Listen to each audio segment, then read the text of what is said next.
We begin with a major slowdown for drivers on the biggest artery through our area. Lane closures will impact your commute on I-75. Maintenance on a stretch of I-75 started today, and as TV5's Zane Omer reports, it comes during the deadliest time for crashes. Zane.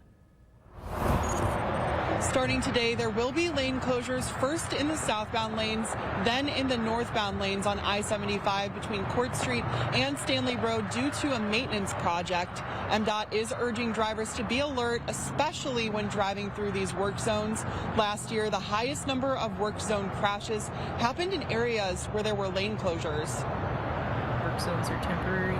Bad decisions behind the wheel can last forever. The Michigan Department of Transportation is urging drivers to use caution when they see orange cones. You have a lot going on. You've got traffic signs, you've got people out there working, and the faster you're going, the less time you have to react to changes in the roadway or the driving lanes. According to MDOT, deadly crashes happen more often May through September, which is the peak time for road work in Michigan. Summertime is the best time to do those repairs.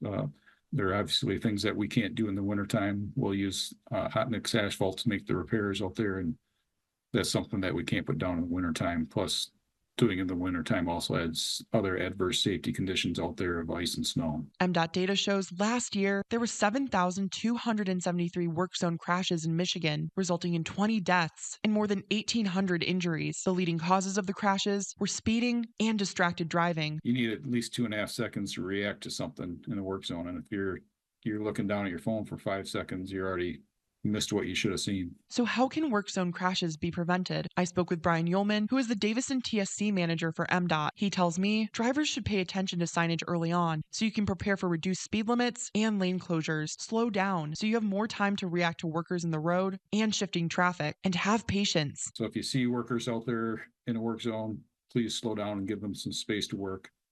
We want to see everybody at home at the end of the day. This includes both drivers and the construction workers. Because trying to cut a few minutes off your commute could cost a life. One mistake, it's, your life. You got the consequences. You got the consequences for whoever might be injured. Even if you're 5 minutes late, it's worth being late.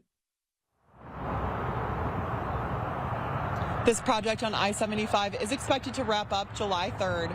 Reporting live in Genesee County, Zane Omer, WNEM TV5. Thank you, Zane. And a reminder, drivers can see current and upcoming closures and construction with MDOT's My Drive online interactive map. You'll find a link in our hot links section on WNEM.com.